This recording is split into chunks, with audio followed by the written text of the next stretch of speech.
Assalamualaikum warahmatullahi wabarakatuh. Perkenalkan, nama saya Ainur Latifah dari Prodi PGMI Pendidikan Guru Madrasah Ibtidaiyah semester 1 Fakultas Ilmu Keislaman. Di sini saya akan menjawab pertanyaan UTS Pendidikan Agama dengan dosen pengampu Bapak Agus Jamjam Nur MPD. Soal nomor 1, jelaskan hakikat manusia menurut agama Islam sertakan dalilnya.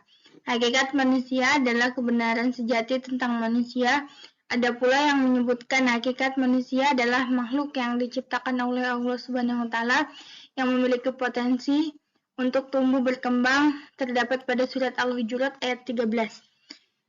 Bismillahirrahmanirrahim. Ya ayyuhan nasu inna khalaqnakum min dzakari wal untha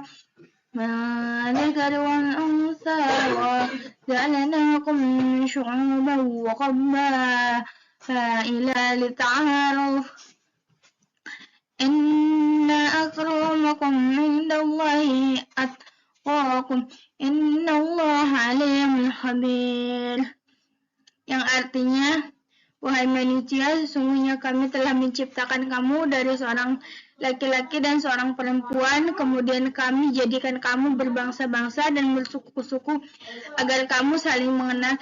Sesungguhnya yang paling mulia di antara kamu di sisi Allah ialah orang yang paling bertakwa. Sungguh Allah Maha mengetahui dan Maha teliti.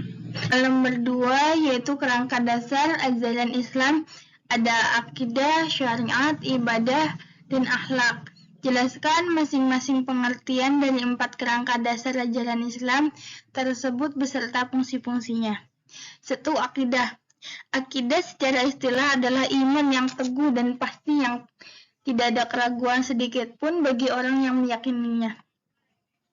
Adapun fungsi akidah adalah untuk menyelamatkan seseorang dari keyakinan yang menyimpang. 2. Syariah. Syariah adalah konsep ilahi yang suci yang tertulis diimplementasikan oleh Rasulullah SAW. Fungsi adanya syariah adalah untuk kemaslahatan umat baik di dunia maupun di akhirat. Yang ketiga yaitu ibadah. Ibadah adalah penghambaan seseorang manusia kepada Allah untuk dapat mendekatkan diri kepadanya. Fungsi ibadah adalah jalan menuju takwa, menenteramkan hati, bekal kebahagiaan hidup di akhirat, wujud syukur atas nikmat Allah Subhanahu wa taala. Yang keempat yaitu akhlak. Kata akhlak berasal dari bahasa Arab yaitu khuluq yang berarti perangi, tabiat, tingkah laku. Sedangkan secara etimologi, akhlak adalah suatu kondisi sifat yang telah meresap dalam jiwa dan menjadi kepribadian. Adapun fungsi akhlak menurut Imam Yaqub adalah ini adalah lanjutan dari fungsi akhlak. Adapun fungsi akhlak menurut Imam Yaqub adalah meningkatkan derajat manusia, menuntun kepada kebaikan, manifestasi kesempurnaan iman, keutamaan di hari kiamat, kebutuhan pokok dalam keluarga, peran akhlak dalam pembinaan remaja, peran akhlak dalam pergaulan umum, dan juga pada kehidupan sehari-hari juga harus mempunyai akhlakul karimah. Baik, untuk soal nomor 3 yaitu ada beberapa sumber hukum dalam ajaran Islam, sebutkan dan jelaskan sesuai dengan fungsinya. Yang pertama itu Al-Quran. Al-Quran adalah kitab suci yang memuat wahyu atau firman Allah. Tuhan Yang Maha Esa disampaikan melalui malaikat Jibril kepada Nabi Muhammad SAW sebagai Rasulnya selama 22 tahun, 2 bulan, 22 hari. Mula-mula diturunkan di Mekah, kemudian di Madinah sebagai sumber hukum pertama. Berfungsi untuk menjelaskan masalah-masalah yang pernah menjadi perdebatan umat Islam. Yang kedua itu ada al-hadis.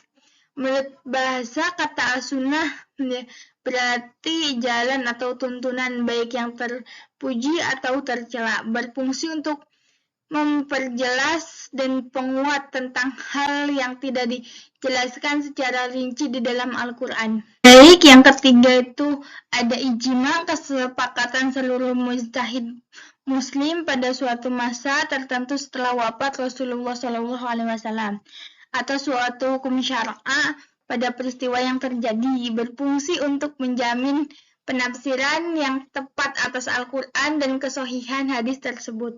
Yang keempat yaitu kias. Kias secara etimologi bermakna menyamakan sesuatu, sedangkan menurut istilah sebagaimana disampaikan, berfungsi untuk yang belum memiliki hukum atau dalil.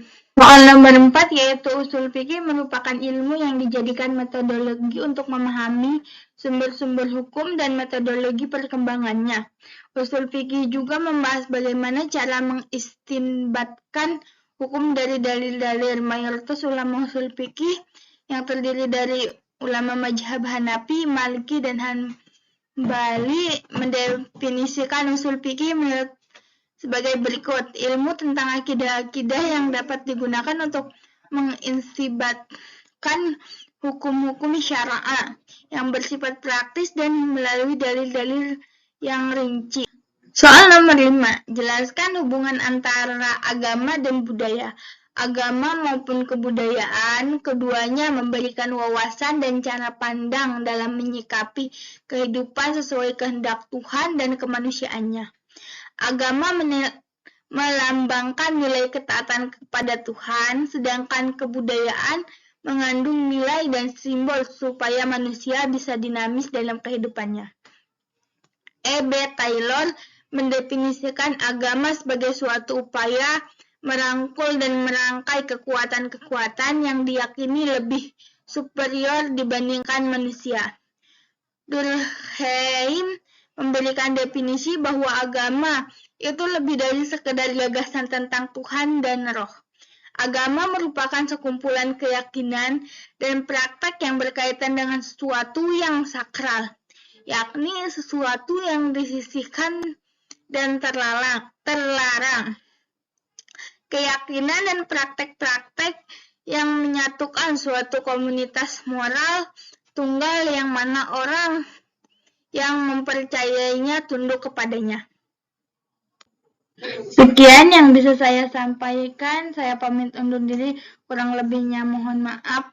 Saya tutup. Wabillahi taufiq wal hidayah. Wassalamualaikum warahmatullahi wabarakatuh.